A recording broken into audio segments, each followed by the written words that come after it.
Malalim na ang gabi at tahimik na ang kabuuan ng lugar.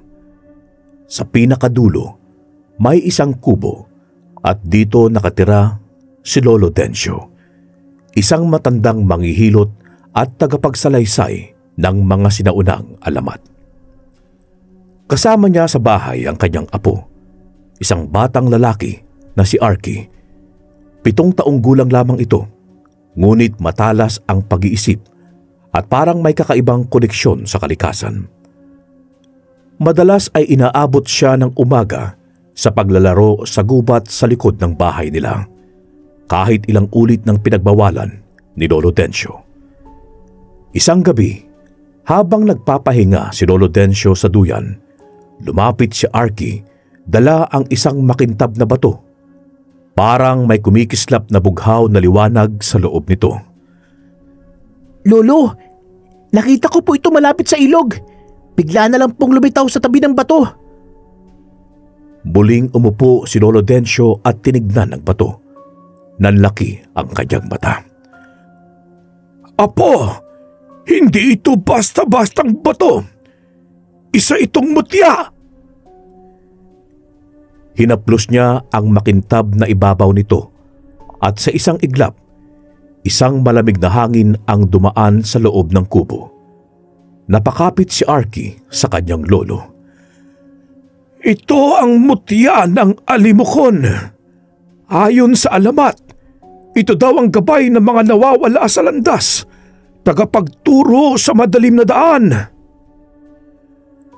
Mula noon, napansin ni Lolo Dencio na mas lalong lumalim ang pagkahilig ni Arky sa kalikasan. Sa tuwing hawak niya ang mutya, nakakakita siya ng mga hayop na parang sumusunod sa kanya.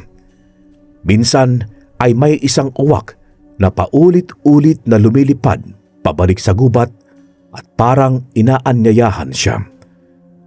Pero hindi lamang si Arky ang nakakaramdam ng kakaiba sa mutya. Samantala, sa kabilang panig ng gubat, sa masukal at madilim na bahagi ng bundok, may isang taong matagal nang iniiwasan ng mga taga doon. Ang pangalan niya ay Bilog. Isa siyang matapang at kilala bilang mangkukulam sa lugar. Laging basa ang buhok at palaging may bitbit na itim na sako. Noong kabataan ni Lolo Dencio, si Bilog ay dati niyang kaibigan. Ngunit dahil sa pagkauhaw nito sa kapangyarihan, nilapastangan nito ang mga banal na lugar sa bundok at pinalayas ng mga ninuno ng dayon. Ngunit hindi umalis si Bilog. Nanirahan siya sa ilalim ng kuweba ng bundok at doon nagsanay ng madidilim na kaalaman. Ngunit isang gabi, natanaw niya mula sa malayo ang kakaibang liwanag na galing sa ilog. Lumipad sa ere ang isang uwak. May hawak ang tuka nitong kumikislap na asul. Ang mutya. Buhay na naman. Matagal ko na itong inaabangan. Sumiklab ang matinding pagnanasa sa puso na Bilog. Alam niyang ang mutyang yun ang susi sa kapangyarihang matagal na niyang hinahanap. Kapag napasakamay na niya ito, wala nang makakatalo sa kanya, pati ang mga espiritu ng kagubatan ay yuyuko sa kanya. Sa bayan, isang binata ang bagong dating mula sa Maynila. Si Ismael. Anak siya ng pinsan ni Lolo Dencio. Seryoso sa pananalita, pero may mabuting puso. Nagsawa na siya sa magulong buhay sa lungsod, kaya't nagdesisyong mamalagi muna sa probinsya. Unang gabi pa lang niya sa probinsya, naramdaman na niya ang kakaibang lamig ng hangin at parang may mga matang nakatingin sa kanya mula sa kadiliman. Ngunit tiniis niya yon. Nang makita niya si Arky at ang mutya, agad niyang naramdaman na may nakatadhana sa batang ito. Lolo Dencio, parang hindi karaniwang batong hawak ng bata. May kakaiba akong pakiramdam kapag nalapit ako doon. Hindi ka nagkakamali, Ismael. Ang mutya ay buhay. At kung totoo man ang sinasabi ng alamat, dapat natin itong pangalagaan. May darating na panganib at si Arky ang sentro nito. Hindi naglaon. Nagsimula nang makaramdam si Arky ng kakaiba. Tuwing gabi, may tinig siyang naririnig mula sa gubat. Minsan ay tinatawag siya nito sa kanyang pangalan. Arky, Arky, dala mo ba ang mutya? Simula nang makita ni Arky ang mutya, gabi-gabi na siyang nananaginip. Hindi ito mga karaniwang panaginip lamang. Sa bawat gabi, para bang lumilipat ang kanyang kaluluwa sa gitna ng gubat. Palaging madilim ang paligid. May makapal na hamog at sa gitna nito'y may isang uwak na laging naghihintay. Tahimik ang uwak, ngunit ang mga mata nito ay parang may sinasabi. Sa likod ng uwak, may daan na laging nababalutan ng mga damo at tinik. Sa panaginip, sinusundan ni Arky ang ibon at ang daan ay nagiging maliwanag habang nilalakaran niya. Ang pakiramdam niya ay para bang siya lamang ang kayang magpatuloy sa landas na yun. Kapag hindi siya sumusunod, muling nagiging madilim ang paligid. Isang madaling araw, napabalikwas si Arky ng bangon. Basang-basa ng pawis ang kanyang likod at dibdib. Tumakbo siya sa duyan ni Lolo Dencio. Lolo! Lolo! Nandun na naman po ako sa gubat sa panaginip ko. May daan tsaka may uwak. Tapos po tinatawag ako. Tumayo si Lolo Dencio. Napakunot ang noo. Inilapit niya ang bata sa kanyang dibdib at kinapa ang mutya na palaging nakasabit sa leeg ni Arky.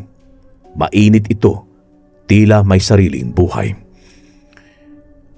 Apo, hindi basta panaginip ang nararanasan mo.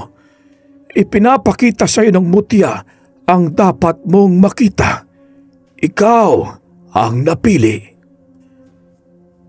Napailing si Ismael na noon ay gising na rin. Umupo siya sa gilid ng bintana habang pinagmamasdan ang kagubatan sa labas. Pakiramdam niya ay may paparating na dilubyo. At kung totoo ngang napili si Arky ng mutya, kailangan niyang gawin ang lahat para maprotektahan ito.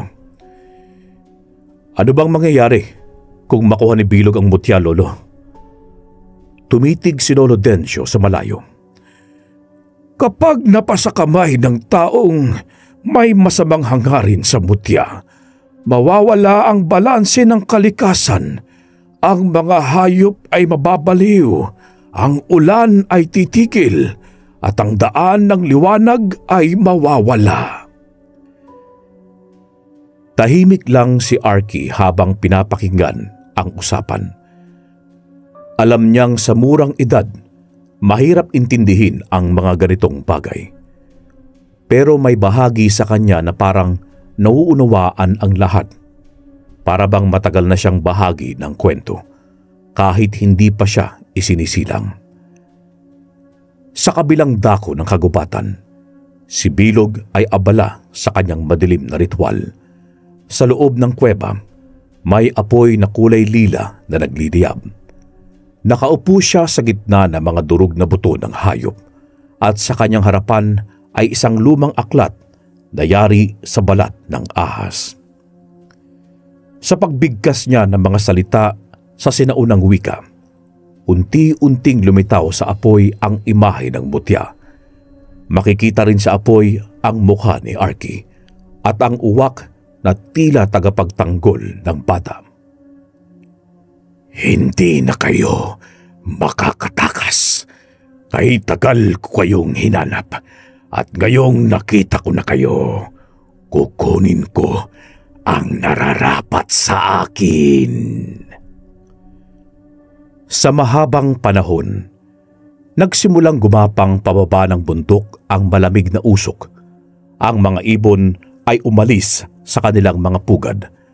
Ang mga hayop ay nagsipagtago sa kanilang mga kulungan. At ang mga matatanda sa nayon ay nagsimulang mangamba. Kinabukasan, habang naglalakad sina Ismael at Arky sa palibot ng gubat upang mamitas ng prutas, napansin ni Ismael na tumigil sa paglalakad ang bata.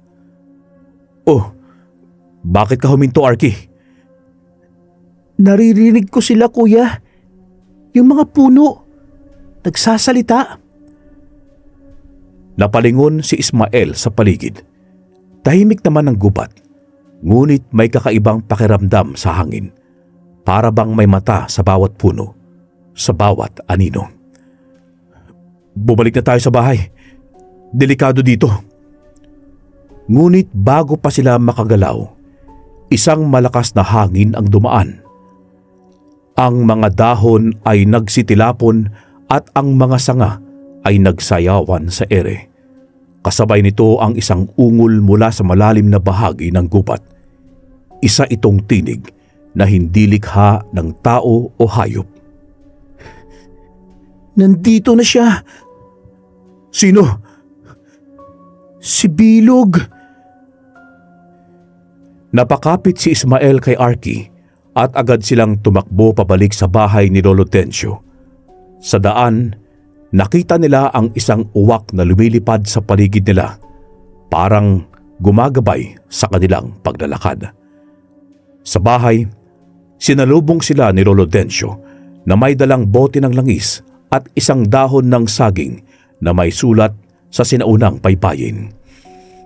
Kailangan nating protektahan ng mutya, lalong lumalapit si Bilog, pero hindi natin siya kayang labanan sa dahas.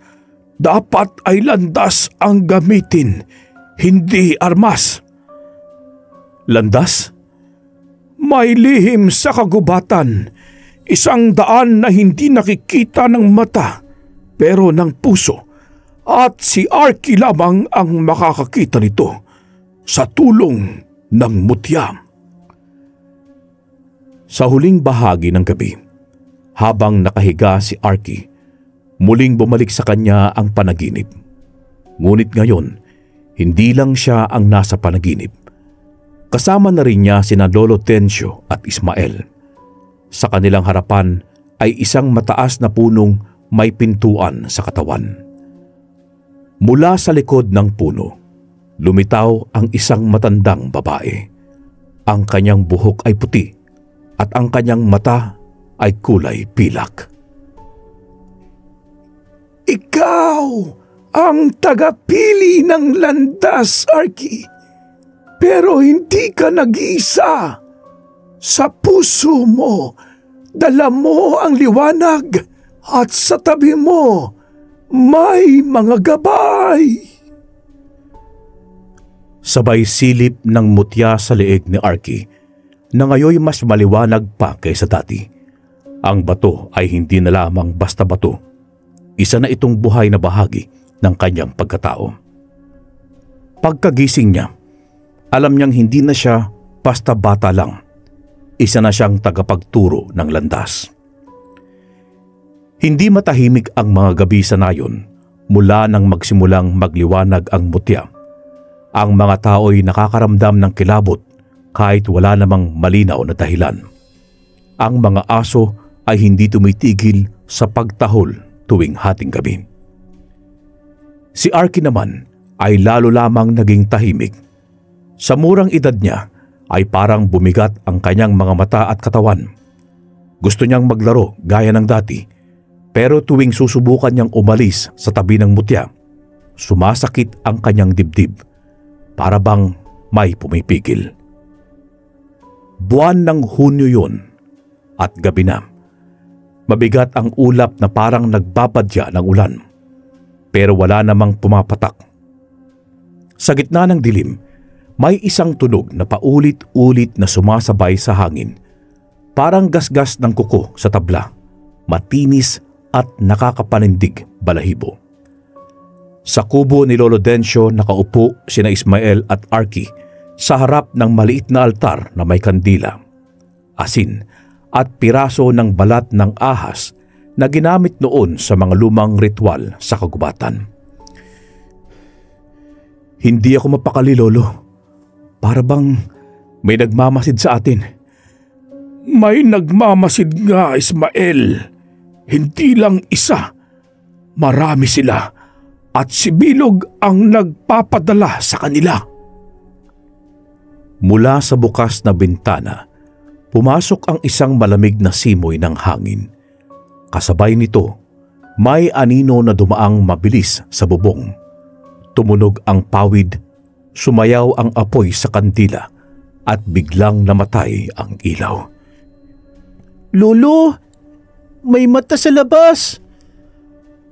Tumayo si Lolo Dencio at kinuha ang palaspas na pinatuyo sa likod ng altar.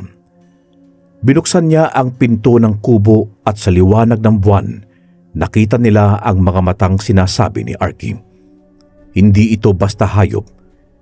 Isa itong nilalang na parang taong itinapon sa apoy dahil sa sunog na balat. Wala ang ilong at nakatingin ng diretsyo kay Arky. Isa itong aliporis ni Bilog, ginawa mula sa itim na putik at sumpa. Bago pa makapasok ang nilalang, pinatak ni Lolo Dencio ang asin sa pinto. Sa isang iglap, sumigaw ang nilalang na mukhang nasunog at bigla itong naglaho na parang pula. Ano yun? Isa lamang yan sa mga anino ng kagubatan. May mas matindi pang paparating.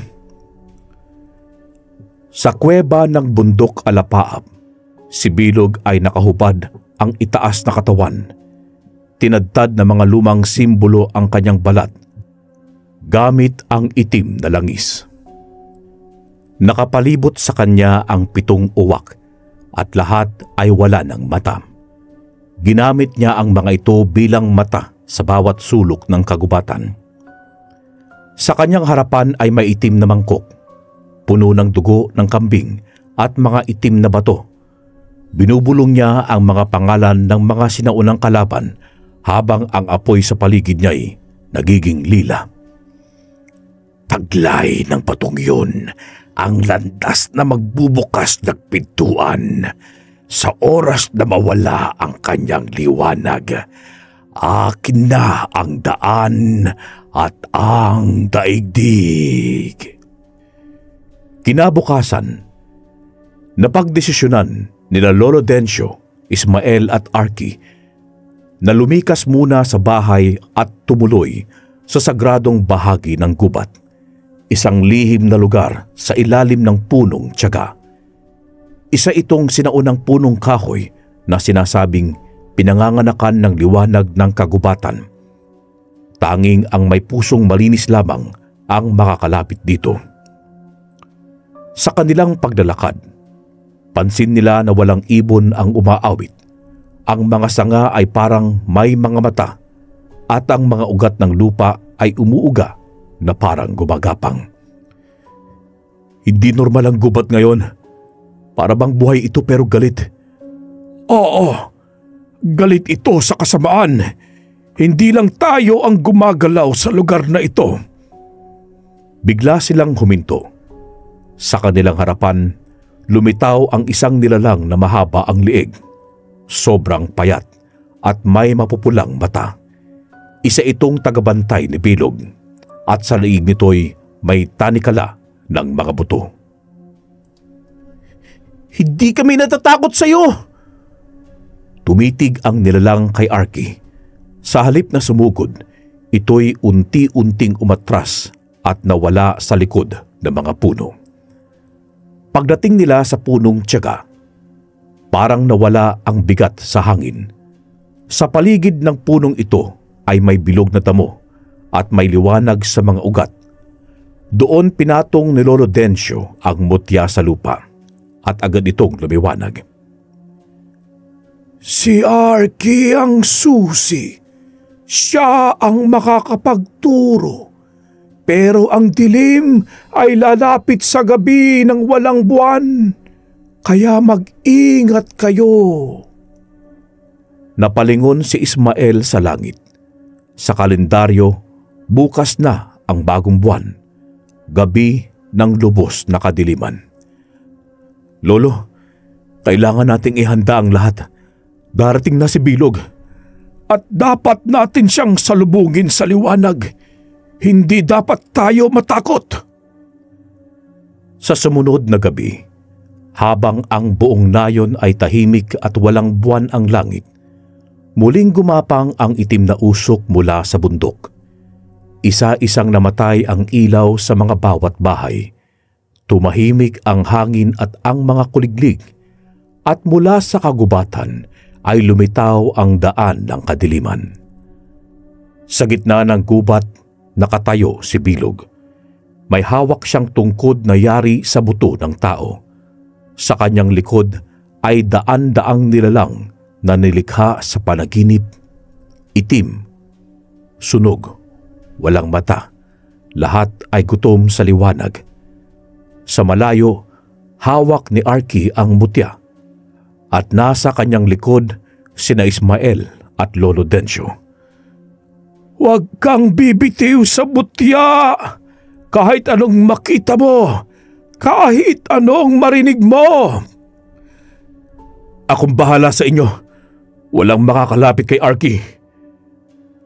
Habang papalapit ang hukbo ng dilim, biglang nagliyab ang paligid ng punong tiyaga. Hindi ito apoy na karaniwan. Bughaw ito na apoy na hindi sumusunog, bagkus naglilinis. Ang mutya sa kamay ni Arky ay nagsimulang gumalaw. Parang may puso itong tumitibok, at sa isang iglap, mula sa gitna ng liwanag, lumitaw ang isang daan na makipot na pataas, palayo sa kadiliman. Ngunit bago pa sila makalakad, "Akin na ang mutya. Wala kayong karapatang magturo ng landas na hindi ko alam." Biglang sumulpot si Bilog sa kanilang harapan. Ang kanyang balat ay puti na parang abo, at ang kanyang mata ay pula na parang dugo. Parang hindi na siya tao. Hindi mo ito makukuha. Hindi ikaw ang tagapili. Tumawa si Bilog. Isang tawang basag, puno ng sakit at puot.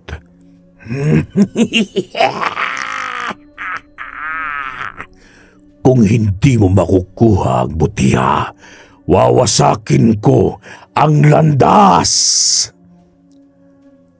At sa isang hampas ng kanyang tungkod, sumabog ang lupa. Nang hampasin ni Bilog ang lupa gamit ang kanyang tungkod, isang malalim na bitak ng lupa ang bumuka sa harapan nila Arky. Mula doon ay lumabas ang maitim na usok na parang may sariling buhay. Kumapit ito sa mga ugat ng puno at unti-unti nitong pinapatay ang kulay ng paligid. Ang mga ibon sa itaas ay nagsiliparan palayo. Ang mga halaman ay nalanta sa isang iglap lang. Naging malamig ang paligid, at kahit ang paghinga nila Ismael ay nagiging habog sa hangin. Nanginginig si Arky habang nakatayo sa gitna ng liwanag ng mutya. Pinilit niyang manatiling matatag, pero nararamdaman niya ang panginginig ng kanyang tuhod. Lolo, hindi ko na kaya. Ang lamig, ang bigat. Lumapit si Lolo Dencio sa kanya. Hinawakan ng kanyang balikat at tumitig sa mga mata ng bata. Apo, ang bigat ng nararamdaman mo ay hindi galing sa mutya. Galing yan sa kadiliman. Labanan mo mula sa liwanag. Arky, kaya mo ito. Kami ang bahala sa paligid. Ikaw lang ang kayang magsara ng landas na yan. Tumindi ang hangin. Ang usok mula sa bitak ng lupa ay naging aninong anyo. May mga kamay na mahahaba, walang daliri at mukhang gawa sa abo. Isa-isang sumubok silang abutin si Arky, pero sa tuwing lalapit sila, nasusunog ang kanilang balat sa liwanag ng mutya. Biglang sumigaw si Bilog, puno ng galit at pagnanasa. Hindi mo maintindihan ng kapangyarihan niyan, bata. Ang mutya ay hindi para sa'yo. Para ito sa mas marunong, sa mas matagal nang nabubuhay. Pumihit ang mukha ni Bilog. Hindi na siya mukhang tao. Ang balat niya ay parang putik na sinubugan ng apoy. Ang kanyang mga mata ay kulay abo na din at may hiwang parang ahas sa kanyang leeg. Sa likod niya ay lumitaw ang isang dambuhalang nilalang na malapaniki ang pakpak. May maraming mata sa dibdib at humahalinghing na parang libo-libong kaluluwang nawawala. Lumuhod si Arky sa lupa. Ang mutya sa kanyang kamay ay nag-init, parang apoy sa kanyang palad. Hindi siya makasigaw at hindi makagalaw, pero naririnig niya ang boses mula sa kanyang puso. Tumayo ka, Arky. Ipinanganak ka, hindi upang takasan ang nakatadhana sa iyo. Ipinanganak ka upang magliwanag. Sa sandaling yun, sa kabila ng takot, unti-unting tumayo si Arky. Tinindig niya ang kanyang katawan kahit nanginginig ang mga tuhod. Pinikit niya ang kanyang mga mata at hinawakan ng mahigpit ang mutya. Sa isang iglap, isang bugso ng liwanag ang sumabog mula sa kanya. Ang nilalang sa likod ni Bilog ay nagsimulang umiyak na parang sanggol. Ang katawan nito ay nalusaw at ang mga mata nito'y naging abo. Hindi! Hindi pwede! Akin dapat ang mutya! Sumugod si Bilog kay Arky. Tumakbo rin si Ismael at sinubukang harangan ito. Walang lalampas sa kanya! Ngunit si Bilog ay parang multo. Tumagos siya sa katawan ni Ismael at tuloy-tuloy na lumapit sa bata. Subalit bago pa niya maabot si Arky, isang matulis na ugat mula sa punong tiyaga ang biglang sumulpot sa lupa at tumusok sa dibdib ni Bilog. Napaatras siya. Bumula ang kanyang bibig ng itim na likido. Mga traitor, pati ang gubat ay kumakampi na sa inyo. Biglang lumindol. Ang puno ng tiyaga ay nagsimulang lumiwanag ang kabuuan nito at mula sa kanyang mga ugat ay tumubo ang mga damong may sinag ng araw. Umatras ang mga nilalang ni Bilog. Sunod-sunod silang naglaho sa usok habang ang buong gubat ay nabalot na ng liwanag. Ang bitak sa lupa ay unti-unting nagsara. Ang anino'y umuusok at nilamon ng lupa. At si Bilog, sa huling hininga niya, ay tumitig kay Arky. Kung hindi mo man maibigay sa akin ng mutya, sana'y hindi mo din ito makayang dalhin. Sa kanyang mga mata ay may halong galit at awa. At sa huling segundo ng kanyang buhay, siya'y tinupok ng sariling kadiliman. Pagkatapos ng kaguluhan, bumalik ang katahimikan. Si Arky ay nakaupo sa tabi ng ugat ng puno ng tiyaga.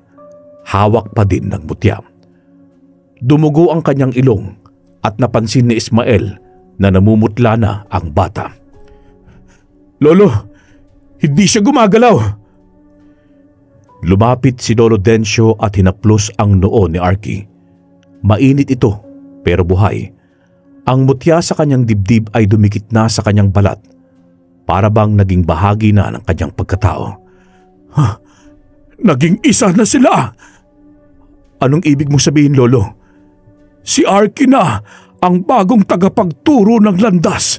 Hindi na niya kailangang hawakan ng mutya. Sa mga sumunod na araw, bumalik na sa dati ang gubat. Ngunit si Arky ay nagbago. Mas tahimik na siya ngayon. Hindi na siya tumatakbo-takbo tulad ng isang normal na bata. Sa kanyang mga mata ay may lalim na hindi mo inaakalang taglay ng isang bata. At sa tuwing may nawawalang hayop, nawawalang tao o naliligaw sa gubat, siya ang palaging huling nakikita na nakaupo sa tabi ng isang punong may ugat na parang kamay. At sa kanyang paligid ay palaging may uwak na nakamasid. Makalipas ang ilang araw matapos ang pagbagsak ni Bilog at pagsara ng daang itim, bumalik na sa katahimikan ang kagubatan ng alimukhon at ang hangin ay hindi na mabigat tulad ng dati. Sa unang tingin, lahat ay parang maayos na.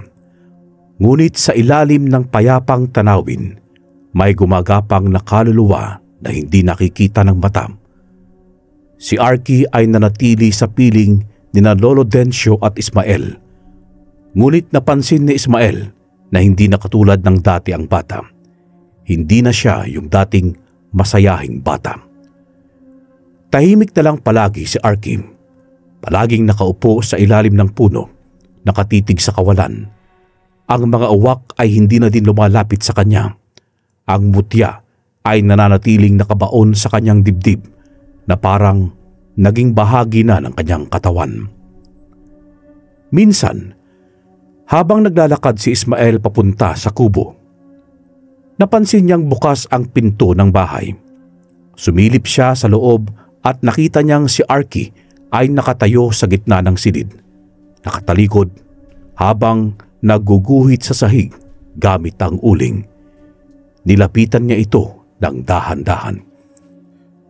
"Arky, anong ginagawa mo?" Hindi sumagot ang bata. Nang makalapit si Ismael, nakita niya ang iginuhit nito sa sahig, isang bilog na may mata sa gitna, at ang palibot ito'y mga hugis ng tao na nakabitin ng patiwarik. "Arky, saan mo natutunan yan?" Dahan-dahang humarap ang bata. Nanlilisik ang kanyang mga mata. Ang dating maliwanag at inosenteng tingin nito, ngayon ay malamig at walang damdamin. Sinabi niya sa akin. "Sinong nagsabi?" Tumango si Arky papunta sa sulok ng silid, kung saan may isang aninong hindi kanina nandoon. Mabilis na sumilay ito, parang usok na hugis tao. Kinagabihan, hindi mapakali si Lolo Dencio. Palakad-lakad siya sa harap ng kubo. Dala-dala ang kanyang baston na may disenyo ng mga ngipin ng hayop. Ramdam niya na may mali. Hindi pa tuluyang tapos ang gulo. Dumating si Ismael at agad niyang ibinahagi ang nakita niya kay Arky. "Lolo, may nagbago kay Arky. Hindi na siya ang dating Arky. At sa tingin ko'y may sumanib sa kanya." Napatingin sa lupa si Lolo Dencio. Pinikit niya ang mga mata at nanalangin ng tahimik. Pagdilat niya, tumulo ang luha sa kanyang pisngi. "May isang bahagi kay Bilog ang buhay pa, ang kanyang kaluluwa. Hindi pa lubusang sunog ng husto at ngayon ay nakahanap ito ng masasaniban." Sa mga sumunod na araw, sinubukan nilang kausapin si Arky. Dinala nila ito sa harap ng punong tiyaga. Doon ay nagsindi si Lolo Dencio ng insenso at nagdasal sa lumang wika. "Kung may nilalang na sumanib sa bata, sa liwanag ng punong ito, ikaw ay lalabas!" Nang bumalot ang usok sa paligid, nagsimulang umiyak si Arky, pero hindi ito normal na iyak. Para itong sigaw ng taong matanda, mababa, basag at puno ng galit. "Tumigil ka, Dencio! Ako ang nararapat! Ako ang dapat na maging daan!" Nagulat si Ismael. Hindi boses bata ang nagsalita. Baging si Lolo Dencio ay napaatras. Si Bilog ang nasa katawan niya. Ang mutya, bihag na ng dilim." Lumipas ang mga araw at unti-unting lumala ang kalagayan ni Arky. Madalas siyang makitang nakatayo sa gitna ng kagubatan sa 10 oras ng gabi. Hindi gumagalaw, hindi kumikibo. Isang beses, may nakakita sa kanyang nakikipag-usap sa isang itim na ibon na may 2 ulo. Sa buong nayon, nagsimula na namang mabahala ang mga tao, pati na ang mga hayop. May mga batang nagsasabing naririnig nila si Arky sa ilalim ng sahig kahit nasa labas ito ng bahay nila. Isang gabi, habang natutulog si Ismael, nagising siya sa kaluskos. Sa paanan ng kanyang higaan, nandoon si Arky, nakaupo, nakangiti. Kaya mo bang makita ang daan? Hindi ba? Bakit hindi ka sumunod? Arky, bakit mo to ginagawa? Hindi na ako si Arky. At kasabay nun, nagdilim ang silid, nawalan ng hangin, tumigil sa pagtibok ang kanyang dibdib ng ilang segundo, at sa pagitan ng kadiliman, nakita niya ang mata ni Bilog sa loob ng katawan ng bata. Nang mag-umaga, agad siyang lumapit kay Lolo Dencio. Hindi na natin kayang harapin to sa karaniwang paraan. Ang katawan ni Arky ay lalong inaangkin ni Bilog. At kapag lubusan na siyang nasakop, ang mutya ay magiging sandata ng kadiliman. Mawawala ang gabay. Ang landas ay magiging bitag na. Nagpasya si Lolo Dencio na kausapin ang espiritu ng kagubatan. Isang lumang ritual ang isinagawa niya sa ilalim ng punong tiyaga. Doon niya tinawag ang Inang Magenta, ang diwatang matagal ng tagapantay ng mga mutya. Lumitaw sa ulap ang hugis ng babae. Maliwanag ang mukha nito at parang gawa sa ulap at liwanag. May kapalit ang liwanag. Kung gusto niyong ibalik si Arky, isang buhay ang kailangang magsakripisyo. Ako na lang. Buhay ko na lang. Huwag lang ang bata. Hindi pwede ang kusang sakripisyo. Ang mutya mismo ang pipili kung sino ang dapat mawala. At sa isang gabi ng bagong buwan, muling naglakad si Arky patungo sa gitna ng gubat. Suot niya ang isang pulang kapa.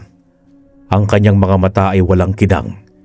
Sa kanyang kamay ay may hawak siyang tungkod, ang dating gamit ni Bilog. Sa kanyang likod, may mga nilalang na naman ang nabuo mula sa usok. May mga mata sa tiyan, may bibig sa tuhod. Isa na naman silang hukbo ng bagong dilim. At sa gitna ng gabi, tinig ni Arky ang umalingaw-ngaw. Ako na ang bagong tagapagturo ng landas. Nagpagkaligaw! Puno ng usok ang kagubatan. Sa bawat hakbang ni Ismael ay naririnig niya ang langit-ngit ng tuyong dahon at ang parang pag-iyak ng mga punong kahoy. Kasunod niya, si Lolo Dencio na dala-dala ang sagradong baston ng lahi ng mga bantay. Isang matandang kahoy na hinugot mula sa pinakapusod ng punong tiyaga. Hindi na ito ang gubat na kilala nila.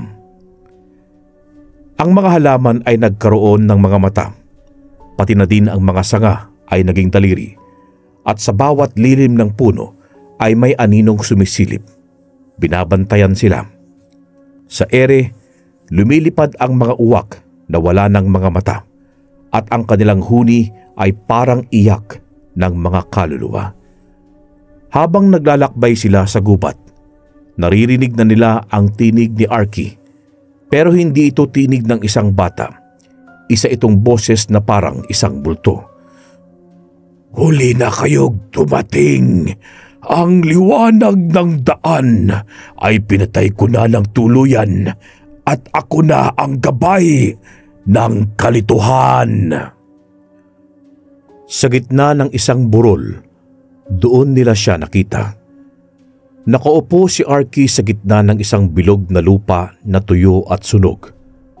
Ang paligid nito'y may nakatayong mga patpat na may nakasabit na balat ng hayop at punit na damit na mga tao.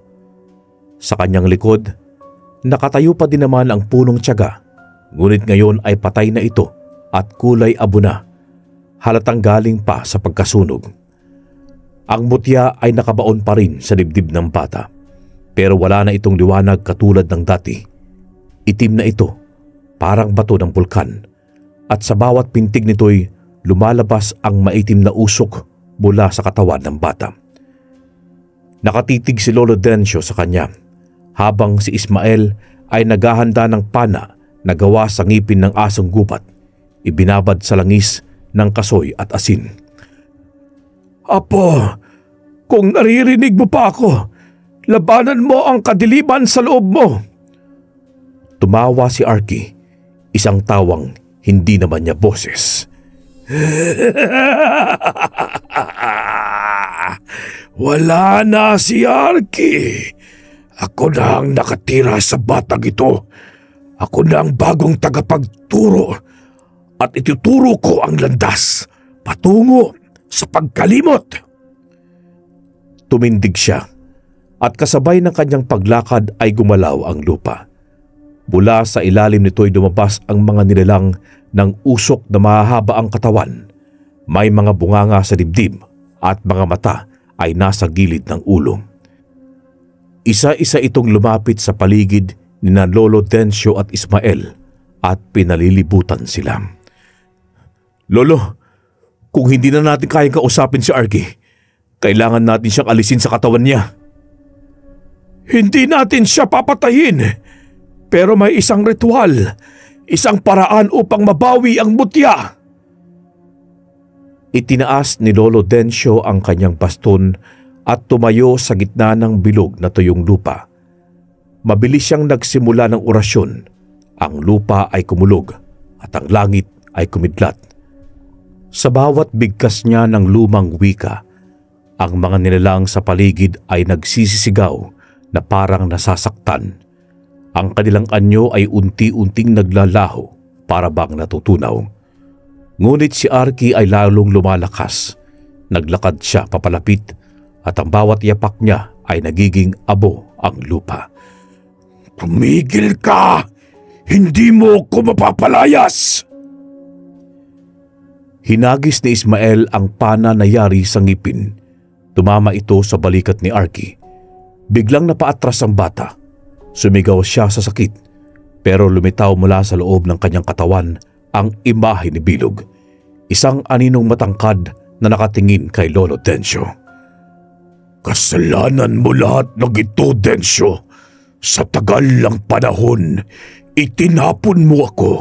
At ngayon, babawiin ko ang mundo na para sa akin. Hindi mo na kailangang hawakan ng daan na tagbutya. Hindi siya karapat-dapat para sa'yo. Tumindig si Lolo Dencio. Pinukpok ang lupa gamit ang baston. Mula sa ilalim, sumiklab ang ugat ng punong tiyaga na dating patay na, pero ngayon ay nagbigay muli ng liwanag. Umikot ito sa katawan ni Arky. Itinali ang kanyang mga paa, mga kamay at dibdib. Umiiyak si Arky. Hindi sa tinig ni Bilog ang nagsasalita. Boses bata na puno ng sakit. Lolo! Kuya Ismael! Tulungan niyo po ako! Ang sakit! Ayaw niyang lumabas! Dumagundong ang langit at bumuka ang lupa. Mula sa bitak, may sumigaw. Sigaw ni Bilog. Isa muling pagtangkang makawala. Hindi ako lalabas ng walang kasama. Kailangan ko ng masasanibang muli. Dumilim ang lahat. Ngunit sa isang iglap, tinulak ni Ismael si Lolo Dencio at niyakap si Arky. Ako na lang, Bilog! Akong kunin mo! Bitawan mo ang bata! Sumigaw si Arky at sa huling segundo, sumiklab ang mutya. Lumiwanag ito ng husto. Ang katawan ni Arky ay umangat si ere, habang ang usok ni Bilog ay pilit na humiwalay sa kanya. Mula sa mutya, isang napakalakas na liwanag ang sumabog na gaya ng langit tuwing madaling araw.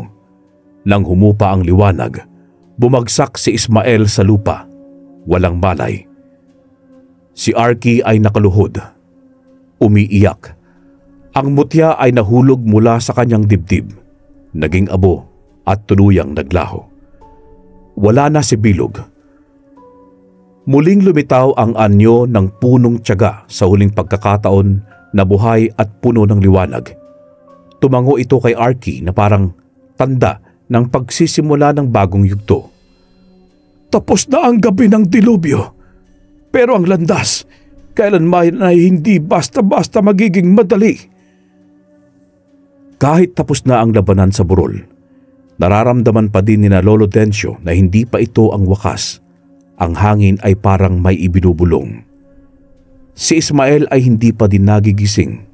Nakahandusay siya sa tabi ng puno, maputla, at para bang ninanakawan ng init ang katawan. Si Arky, kahit ba muling nagsalita na siya sa kanyang tunay na tinig, ay palagi na itong umiiyak. Wala akong ginustong ganito, Lolo. Hindi ko siya kayang mawala. Lumapit si Lolo Dencio. Iniluhod niya ang sarili sa tabi ng bata at marahan niyang hinaplos ang likod nito. Hindi na niya binanggit, pero ramdam niya na may natitira pa sa loob ni Arky, isang maliit na bahagi ng dilim, at ito ay buhay pa. Hindi pa tuluyang nawawala si Bilog. Kinagabihan, sa ilalim ng madilim na buwan, muling nanaginip si Lolo Dencio. Sa kanyang panaginip, naglalakad siya sa isang gubat na puro abo ang lupa. Sa gitna nito ay may ilog. Walang lamang tubig, kundi itim na usok. Sa kabilang panig ng ilog, nandoon si Bilog na nakangiti at hawak-hawak ang anino ni Arky sa isang kamay nito, habang sa isa naman ay aninong anyo ni Ismael. Kukunin ko lang naman ang isa sa kanila, Dencio. Isa lang at mamili ka. Nagising si Lolo Dencio na may luha sa kanyang mga mata. Nang umagang yun, tinawag niya si Arky at pinaupo sa tabi ng punong tiyaga. Mahina pa din ang kalagayan ni Ismael, hindi pa siya nagigising. Dala ni Lolo Dencio ang isang lumang kahon. Binuksan niya ito at mula sa loob nun ay kinuha niya ang isang maliit na basket na may lamang abo. Ito ang abo ng aking ina, Arky. Siya ang unang tagapagturo ng landas bago pa man tayo isilang. Noon pa man, alam na naming may darating na tulad mo. Alam naming may batang uusbong at sa puso niya'y meron 200. Lolo, natatakot po ako. Ako din, Apo. Pero ito ang huling daan na dapat mong matawid at kailangang may magbukas nun para sa'yo. Tumayo si Lolo Dencio at hinarap ang punong tiyaga. Sa ilalim ng lilim nito, nagsimula siyang magdasal gamit ang himig. Isang awit na ginagamit nila noon pa ng kanilang angkan upang ibalik ang balanse sa kagubatan. Habang inaawit niya ito, nagsimulang humangin ng malakas. Umangat ang lupa sa paligid nila. Muli na namang lumitaw ang anyo ni Bilog sa pagitan ng hangin na nagsusumigaw. Hindi ka pwedeng magsakripisyo, Dencio. Hindi ikaw ang tagapagdala ng mutya. Tama ka, Bilog. Hindi nga ako ang tagapagdala, pero ako ang bantay. At sa amin, ang huling tungkulin ng bantay ay ang pagpatay sa sariling anino. Itinaas ni Lolo Dencio ang sisidlan ng abo at ibinuhos ito sa kanyang dibdib. Sa isang iglap, nagliyab ang kanyang katawan sa bughaw na apoy. Lolo! Wag! Wag mo kong iwan! Sumisigaw at naiiyak si Arky. Ngunit hindi na lumingon si Lolo Dencio. Sa halip, tumingin siya kay Arky sa huling sandali. At kahit halos matupok na ang kanyang balat, ngumiti pa din siya. Ang liwanag ay laging may kabayaran na po. Ang mahalaga, Makaligtas kayo! Sa huling awit, sinigaw niya ang pangalan ni Bilog. Bilog! Ako ang harapin mo! Dalhin mo ako sa kailaliman at palayain mo na ang bata! Ang aninong anyo ni Bilog ay lumipad patungo kay Lolo Dencio. Sumigaw ito at nanlaban, pero wala na siyang lakas sa harap ng pag-aalay. Hinigop ng liwanag ang kanyang anyo. Sa isang huling putok ng liwanag, naglaho na ang katawan ni Lolo Dencio. Natahimik na ang kagubatan. Si Arky ay nakaluhod sa lupa, habang si Ismael ay dahan-dahang dumilat sa kanyang tabi. Nasaan si Lolo? Wala na siya, Kuya Ismael. Nagsakripisyo siya para sa atin. Sa tabi ng puno, kung saan paboritong upuan ni Lolo Dencio, ay may tumubong maliit na halaman na dati namang wala doon. Hindi pa tapos ang lahat. Ngunit sa unang pagkakataon, mula nang hawakan ni Arky ang mutya, ramdam niya na siya na ang may hawak ng sarili niyang daan. Wala nang anino at boses na umaaligid sa kanyang isipan.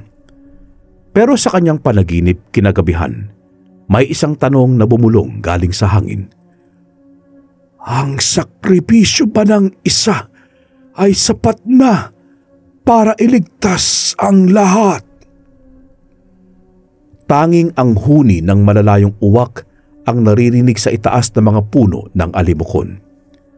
Sa gitna ng malawak na damuhan, sa lilim ng punong tiyaga, doon ay may isang simpleng libingan. Doon inilibing si Lolo Dencio.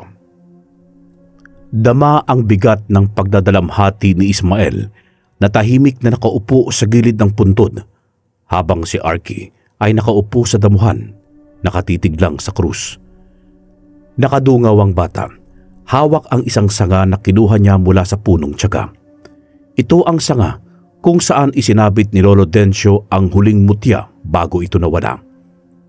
Walang imik si Arky, pero alam ni Ismael na marami itong iniisip. Unti-unting bumababa ang araw sa kanluran at ang liwanag nito ay parang nagbibigay ng gintong anino sa paligid ng libingan. Nagmistulang niyayakap sila mula sa langit. Humugot ng malalim na hininga si Ismael. Tinignan niya ang puntod.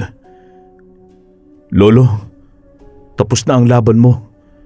Pero alam kong iniwan mo sa amin ang simula ng panibagong laban.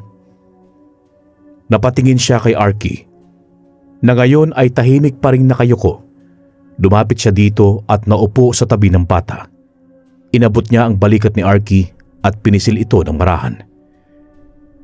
Hindi kita papabayaan, Arky.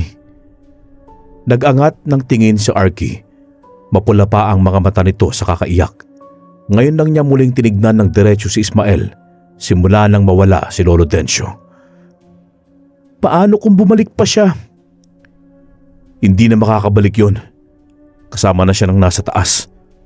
Huwag kang mag-alala. Hindi ka nag-iisa. Nandito na ako. At sa tuwing manghihina ka, ako ang hahawak ng liwanag para sa iyo. Tumango si Arky, pero hindi na siya sumagot. Sa halip, ibinaon niya ang kanyang mukha sa kanyang mga tuhod at tahimik na humikbi. Muling tumingin si Ismael sa puntod ni Lolo Dencio. Doon ay muli niya itong kinausap mula sa kanyang puso.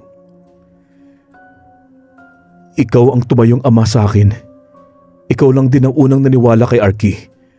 Kaya sa harap ng libingan mo, nangangako ako. Ako nang bahala sa kanya. Hindi ko siya iiwan. Hanggang sa dulo, ako ang magiging bantay ng daan na pinili niya. Tumingin siya sa langit.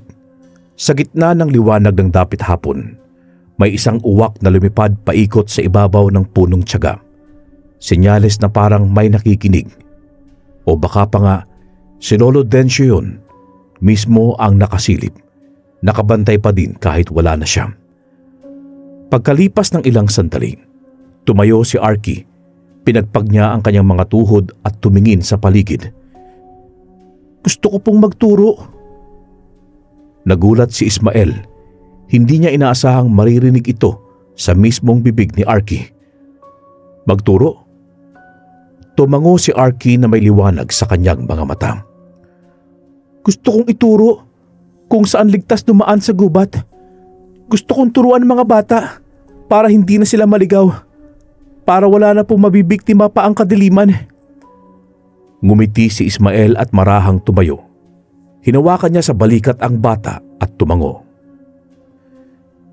Yan din ang gusto ni Lolo Dencio. At ngayon, ikaw na magpapatuloy. Kinabukasan, may mga batang dumalaw sa kagubatan. Hindi sila natakot kahit nakita pa nila si Arky sa paanan ng puno. May hawak itong tungkod na maliit at may palamating dahon sa dulo. Itinuro niya ang mga daan na hindi dapat tahakin at kung saan ligtas silang pumasok. Hindi na siya mukhang bata sa kanyang anyo. Makikita mo ang isang batang may dalang mabigat na pinagdaanan. Napangiti si Ismael nang may marinig siyang boses sa hangin na parang bumulong sa tenga niya. Pamilyar ang boses sa kanya. Isinara niya ang bintana at tumingin sa langit. Mula sa punong tiyaga, lumilipad ang isang uwak, dahan-dahan, paikot sa buwan. Wala na si Lolo Dencio sa mundo, pero nanatili ang kanyang pangako at ang kanyang presensya sa bawat hakbang ng daan. Lumipas ang 3 gabi matapos ang libing ni Lolo Dencio. Tahimik naman ang kagubatan, pero hindi ito ang uri ng katahimikang mapayapa.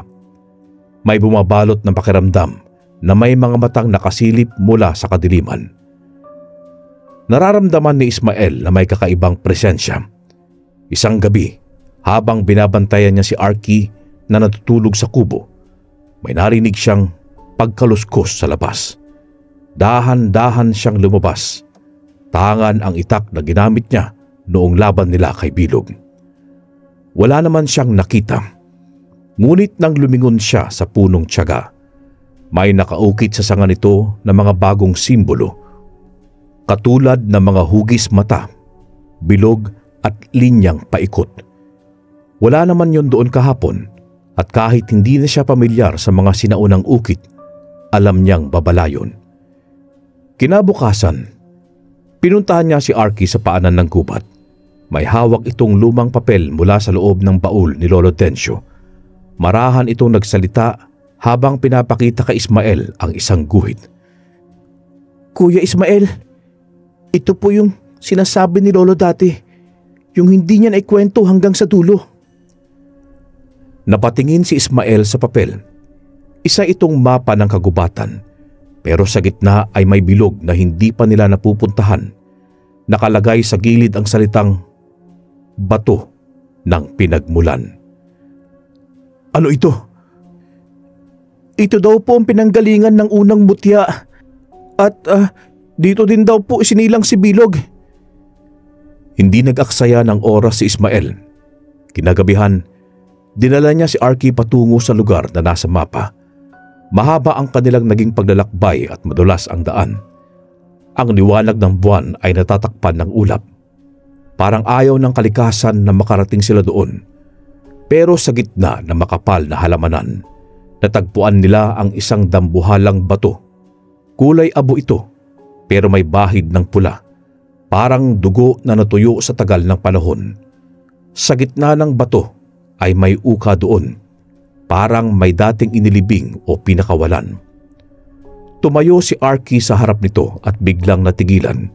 Hindi siya makakilos. Ang kanyang mga mata ay naging blanko at bumigat ang kanyang hininga. Arky, ayos ka lang ba? Nadidinig ko siya. Dito siya galing. Biglang lumamig ang paligid pati lupa ay nagbitak. Mula sa ilalim ng bato, lumabas ang itim na usok na hindi tulad ng dati.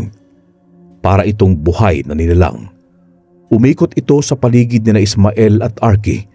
Nagsimula itong bumuo ng anyo ng isang mukhang tao, ngunit walang laman ang loob. Isang anino lang na may mata sa noo at bibig sa dibdib.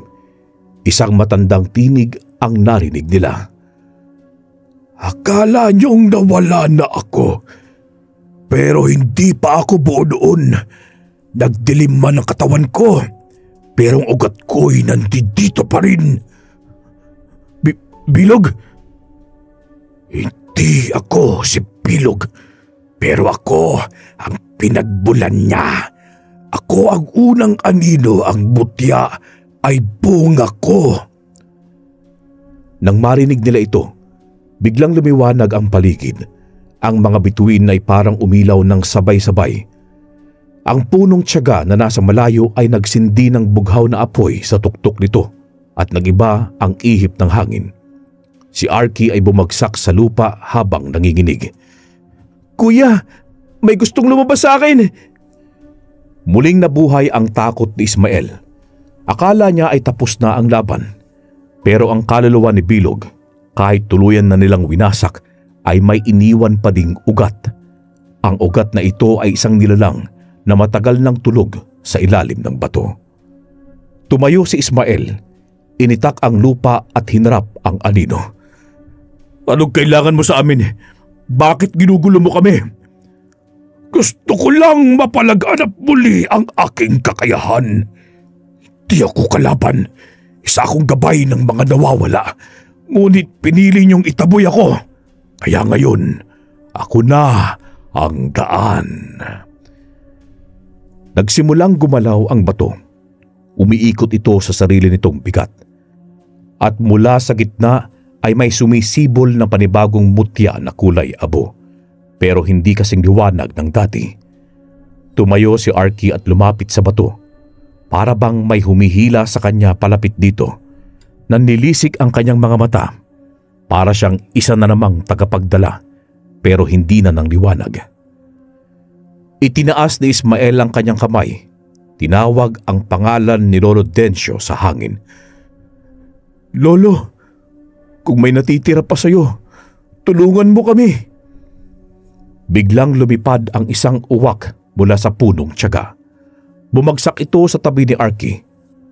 At sa pagdapo nito'y nagliyab ang paligid ng bata na kulay bughaw na liwanag. Umalingaw-ngaw ang isang tinig na pamilyar. Hindi lahat ng liwanag ay ginto at hindi lahat ng anino ay masama. Pero sa oras na ang anino ay nilamon ng daan, kailangan na itong wakasan. Tumigil si Arky sa pagdalakad. Ang liwanag mula sa uwak ay pumalibot sa kanya. Sakalang ang kanyang katawan ay tumigil sa panginginig. Ngunit ang mutya sa bato ay patuloy na lumalaki. Tumigil ang oras sa paligid ng bato. Walang ibang maririnig kundi ang paghinga ng kagubatan. Mabigat na parang buntong hininga ng isang matandang nilalang na matagal nang natutulog at ngayoy unti-unting gumigising. Sa harapan ng sumisibol na mutya, nakatayo lang ang batang si Arky. Tumigil na ang kanyang pag-ikot at ang liwanag ng bughaw mula sa uwak ay unti-unting nawawala. Si Ismael, na ilang hakbang lang ang layo, ay ramdam na ramdam ang presensya ng dating kalaban. Pero hindi na ito tulad noon na mapanlin lang. Ang anino ngayon ay tahimik na nakapirmi at naghihintay lang. Nagkatinginan si Ismael at si Arky. Walang nagsalita sa kanilang dalawa. Ilang sandali pa, lumuhod si Arky sa harap ng bato. Hinawakan niya ang sanga ng punong tiyaga na hawak niya pa din mula noong araw ng libing ni Lolo Dencio. Ibinaba niya ito sa paanan ng bato sa tabi ng mutya. Mabagal ang kilos ng bata, pero sigurado siya sa ginagawa niya. Kinuha niya ang lumalabas na mutya gamit ang dalawang kamay. Mainit ito at parang may pintig na parang puso. Umilaw ito ng hindi maliwanag, parang apoy ng kandila sa gitna ng gabi sa kanyang palad. Lumapit si Ismael. Pareho nilang alam na ang kapayapaan ay hindi laging nagmumula sa pagkikibaka. Minsan, nasa pagbitaw, at ngayong alam na nila ang ugat ng lahat, ang desisyon ay papalayain na nila ang mutya. Lumuhod din si Ismael sa tabi ni Arky. Magkakasabay nilang inilapit ang mutya sa gitna ng bato kung saan ito lumitaw. Parang nararamdaman nila ang pagtibok ng kagubatan. Parang umaayon ito sa kanilang desisyon. Pagkalapat ng mutya sa uka ng bato, biglang kumidlat sa malayo. Wala namang kulog pero ang hangin ay umikot ng dahan-dahan at ang mga dahon sa paligid ay parang ibinabalik sa lupa. Nang tuluyang lumubog ang mutya sa gitna ng bato, naglaho na ang liwanag. Nawala na din ang kabog ng puso mula sa bato. Natahimik ang paligid. Naglakad si Arky palayo at kasunod niya si Ismael. Hindi na sila tumingin pabalik. Wala na din naman ng dahilan. Dahil sa tapang na magbitaw ng isang desisyong, iniwan na nila ang isang bagay na minsan nagdala ng bigat sa buhay nila. Pagbalik nila sa kubo, nagpasya si Ismael na itago ang lumang mapa ni Lolo Dencio. Ibinalot niya ito at inilagay sa pinakaloob ng kahoy na baul. Sa ibabaw nito, ipinatong niya ang itak na minsan niyang ginamit.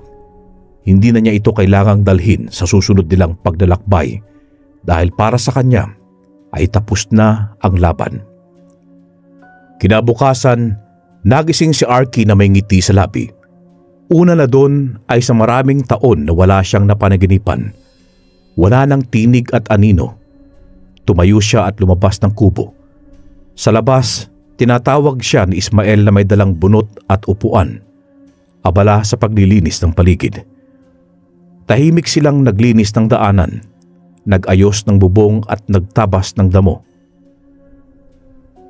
Parang isang ordinaryong araw, pero ngayon ay nakakapanibago. Wala na ang bigat sa dibdib nila. Tuwing hapon naman, pinupuntahan nila ang puntod ni Lolo Dencio. May dala silang mga bagong tanim. Isang maliit na halamang may bulaklak na kulay bughaw, kapareho ng liwanag na minsang sumagip sa kanila. Tinanim nila ito sa paanan ng krus. Habang ang araw ay unti-unting lumulubog, nakaupo silang dalawa sa tabi ng puntod. Tahimik at tapos na. Tumango lang si Arky. Wala na siyang hawak na mutya.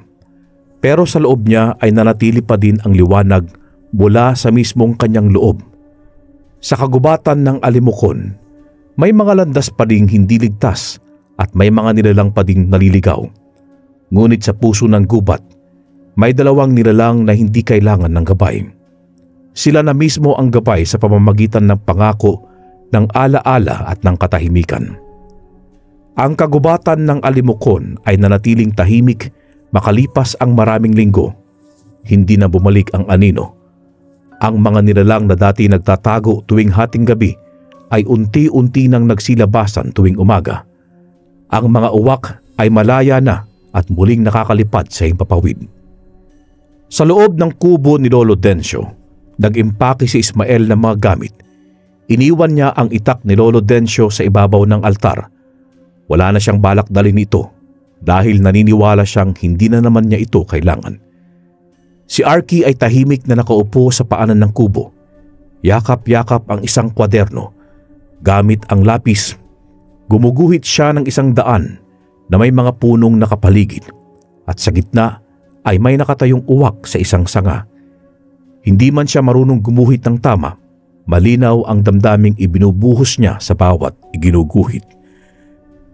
Halika na, Arky. Umalis na tayo bago pa sumikat ang araw. Tumayo ang bata sa katumungo sa likod ng kubo at dumaan sa makitid na daan patungo sa puntod ni Lolo Dencio. Doon sila muling tumigil. Ibinaba ni Arky ang kanyang kwaderno sa tabi ng puntod. Isinuksok niya ito sa pagitan ng dalawang batong nakapaligid sa puntod ni Lolo Dencio. Parang isang liham bilang pamamaalam at pasasalamat. Babalik kami, Lolo. Oo, lagi tayong babalik dito, Arky. Pagkatapos ay tumalikod na sila at nagsimulang maglakad palayo at hindi na sila lumingon. Mas mahalaga na ngayon ang daan na kanilang tatahakin patungo sa panibagong buhay. Ang biyahe papuntang Maynila ay mahaba. Mula sa kagubatan, tinahak nila ang pilapil patungong bayan at mula doon ay sumakay sila ng bus. Bagong salta ni Arky sa syudad. Sa loob ng bus, nakatingin lang siya sa bintana. Ang mata niya ay puno ng tanong, pero tahimik lang siya. Si Ismael sa kabilang banda ay nakamasid lang sa paligid. Sanay naman siya sa Maynila, pero ngayon para din itong panibagong mundo sa kanya. Wala siyang iniintinding kalaban. Ang dala niya ngayon ay buhay ng isang bata at ang pangakong hindi niya ito pababayaan. Pagdating nila sa Maynila, tumuloy sila sa maliit na paupahan sa gilid ng lungsod.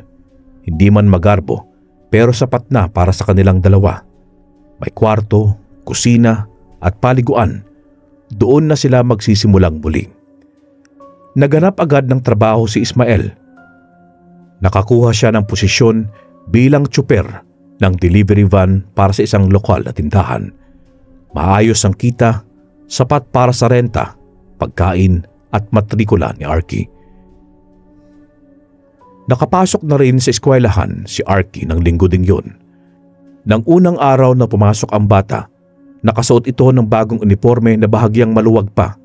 Bitbit ang bag na ibinigay sa kanya ni Ismael na may lamang lapis, papel at ilang libro.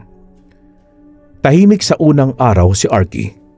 Hindi pa siya sanay makihalubilo, ngunit nang tanungin siya ng guro kung ano ang gusto niyang maging paglaki, sumagot siya ng may ngiti. Gusto ko pong maging tagapagturo ng daan. Nagulat ang guro. Tinanong niya ulit kung gusto ba nitong maging traffic enforcer. Umiling lang si Arky. Basta po, tagapagturo ng tamang daan para hindi maligaw ang mga tao. Lumipas ang mga buwan. Unti-unti, naging mas maayos ang lahat. Si Arky ay nagsimulang magkaroon ng mga kaibigan sa eskwela. Mahilig siyang gumuhit ng mga daan, kagubatan at mga uwak. Karamihan sa mga kaklase niya ay hindi nakakaintindi ng ibig sabihin ng mga guhit niya. Pero para sa kanya, ito ay para lang kay Lolo Tencio at sa sarili niyang alaala. Tuwing katapusan ng buwan, sumasakay sila ng bus pabalik na Alimokon. Isang araw ang biyahe, pero para sa kanila, isa yung banal na ritual. Nagdadala si Arky ng bagong kwaderno tuwing bibisita. At sa bawat bisita, iniiwan niya ang isa. Ang mga pahina ay may guhit ng mga panibagong lugar, daan, tanong at bagong sagot. Hindi niya alam kung may bumabasa, pero naniniwala siyang ang hangin ang palaging tagadala sa kanya ng sagot. Minsan, habang nakaupo si Ismael sa tapat ng puntod, tinanong siya ni Arky. Kuya, sa tingin mo, buo na ba yung daan ko? Tumingin si Ismael sa langit. Malamig ang hangin noon at maraming ulap. Hindi pa, Arky. Pero ang mahalaga, hindi ka na babalik ulit mula sa simula at hindi ka na maglalakad mag-isa. Pagkalipas ng isang taon, natanggap si Ismael sa mas malaking trabaho, isang mas maayos na delivery company. Dinala niya si Arky sa mas magandang paaralan kung saan mas natutukan ang kakayahan ng bata sa sining. Nagsimulang mapansin ang mga guhit ni Arky. Isa sa kanyang likha ay naipaskil sa bulletin board ng eskwelahan. Isang daan sa gitna ng kagubatan. May punong may mutya sa dulo at may uwak sa ibabaw. Nang tanungin siya kung anong pamagat. Ang landas ni Lolo. Hindi na nila madalas mabisita ang puntod ni Lolo Dencio, pero taon-taon, tuwing araw ng pagkamatay nito ay bumabalik sila. Nagdadala si Ismael ng alak na gawa sa nyog na paborito ni Lolo noon at si Arky naman ay may dala laging bagong guhit. Tinignan nila ang puntod at pakiramdam nila'y nasa paligid ng lagi ang matandang bantay. Dama ang presensya at sapat na yon para manatiling buo ang kanyang ipinangako. Sa lungsod ng Maynila, sa gitna ng ingay ng kalsada ay may dalawang nilalang na minsang binalot ng dilim. Bitbit nila ang liwanag ng kagubatan, ang aral ng mutya at ang alaala ng isang matandang nagsakripisyo. Hindi na nila kailangan ng bagong mutya. Wakas.